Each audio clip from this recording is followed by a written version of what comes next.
Rise, Meg. The Force will be with you. Hello my dear friends and welcome back to another Star Wars news update. In today's video we're going to be talking about The Mandalorian Season 3, Pedro Pascal and more. As always, before I dive into the news, please may I ask you to hit like down below, hit that big red subscribe button and be sure to give the notification bell a good old tickle to be alerted each and every time that I post new content to the channel. So without any more jibber jabber, let's dive straight into it. So we're going to be talking about Axe Woves and The Mandalorian Season 3 in a bit, but let's start off with the big juicy news. It seems as though Pedro Pascal has broken his silence to do with the whole Gina Carano scandal. I'm sure you're pretty sick of it at this point and so am I, but it came up in the news and I report on anything that's interesting to do with Star Wars, so here we go. A new report states that Pedro Pascal is disappointed with Gina Carano after he tried numerous times to prevent her from being fired. I think it's really important to state that Pedro Pascal and Gina Carano are very good friends, and as we saw in the Ben Shapiro interview, it seems as though Gina's friendship matters more to her than anything else to do with Pedro Pascal, even though they have differing political opinions. Having said that, it seems as though Pedro Pascal has talked to her many times before she was fired, telling her to ease up on the social media posts, and a lot of people might say that's very hypocritical. Now that she's been fired, it seems as though he is very disappointed, specifically with her. All I'll say on this is that I really hope he was there for her as a friend in the wake of her being fired by Disney and Lucasfilm. Now, the whole Gina Carano thing has really shaken the Star Wars world, and Lucasfilm in particular are feeling the weight of the many fans who are upset over the Gina Carano firing. The proof is really in the pudding. If you go over to the main channel, you'll see that on every video to do with the High Republic or anything they put out has been completely ratioed with a whole ton of dislikes. I'll also say that I've read that it's affected Disney Plus tremendously and they've seen a big decrease in people watching The Mandalorian, The Clone Wars, and many Star Wars fans have unsubscribed from the service. So it seems as though Lucasfilm are really feeling the heat of the backlash to do with Gina Carano being fired. That is where I'll leave it with this article, guys, but let me know what you think in the comments down below about this.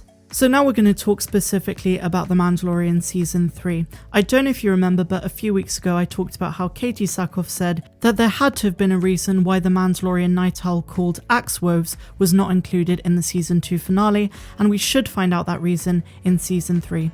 Well, it seems as though he might have a bigger role than we thought. The Mandalorian Season 2 finale blew us all away with the appearance of Luke Skywalker, who took little Grogu under his wing for Jedi training. In that episode, we did see a lot of our heroes from The Mandalorian, but one person was missing, specifically the Night Owl from Chapter 11, the Heiress, Axe Woves. The missing character is one of Bo-Katan's clan, and it seems as though his absence from that fateful final episode was no accident. In fact, according to one of The Mandalorian's key Season 2 players, Woves' absence may well mean that the character will have a much bigger role than expected in the ever-expanding Mandalorian universe. A recent rumour has stated that Axe Woves appears to be ticketed for a much bigger story arc than previously believed. In Katee Sackhoff's own words, she says, "He just wasn't there, he just wasn't there. And there's a reason. It's just one of those things where I don't know if that story is something I'm supposed to tell you. He's just not there." At least for now, Axe Woves' whereabouts during the finale showdown will remain a mystery. And unlike Bo-Katan, we can't simply look to other galaxy set stories for possible reference because Woves didn't make his debut until The Mandalorian's second season. Given the fact that the Mando-verse is broadly exploring with more spin-offs than ever, it's more than likely we're going to see him again and he will play a significant role in either The Mandalorian Season 3 or the Ahsoka Tano series or even Rangers of the New Republic. I'll also point out that the actor Simon Cassianides, who plays Axe Woves, is confirmed to return for Season 3. So hopefully my friends were in for a treat. Now my dear friends, we're going to move on to our next article. This one talks about the future of Star Wars and Lucasfilm on the whole. I do want to preface this by saying that something really big is going to happen this summer. I'm not going to talk about it just yet, but Star Wars is rapidly changing and there are going to be some big changes specifically to do with the people at the top. And that links us to this because Lucasfilm is reportedly going to focus less on Star Wars trilogies and more on standalone films. As soon as I saw this, I thought it makes sense, but at the same time, what about the Rian Johnson mythical trilogy? I call it that because we just don't know if and when it's going to happen. He says it's going to happen, but he seems to be the only person talking about this at the moment. Apart from Patty Jenkins' Rogue Squadron, we simply don't know what the other 2 Star Wars films are going to be about, because there's going to be one in 2023 and that is Rogue Squadron. Then we have, I think, Taika Waititi's film in 2025 and then in 2027.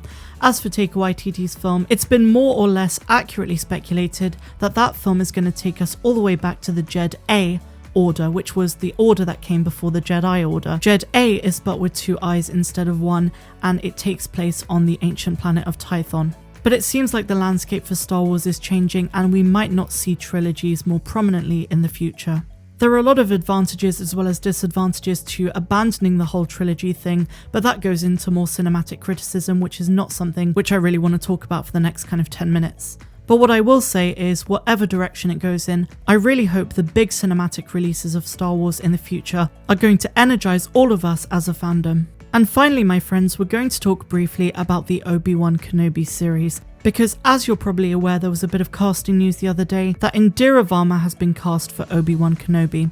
While a lot of people think that she's going to be playing Duchess Satine Kryze, it is also possible, according to some people, that she might be playing Asajj Ventress. While a great deal of makeup would be required, Indira Varma has the qualities that would make a great captivating live-action version of Ventress. The story of Obi-Wan Kenobi is being kept under wraps, but it's rumoured that the series will feature plenty of flashbacks and Force visions. If that's the case, then Asajj Ventress could finally make her live-action debut in the new Disney Plus series. Considering the character's popularity, such a debut would nearly be on par with Ahsoka Tano's introduction in the 2nd season of Mando.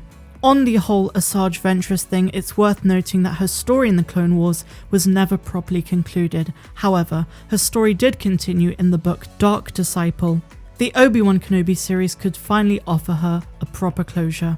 So that is it, my dear friends, for today's news update. I really hope you enjoyed it, and if you did, please be sure to give me a big fat thumbs up, subscribe to my channel if you're new, hit the bell, and also if you're feeling generous, please head over to my Patreon page, where for just $2 or $10 a month, you can get exclusive access to content that's not found here on YouTube, and that includes my podcast, which is called Megasodes. It also features my Forgotten Characters series, where we take a look at different characters who have been forgotten throughout the Skywalker saga. You get your name featured at the end of every single one of my videos, as well as other perks as well.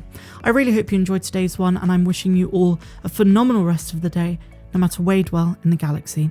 Have a good one.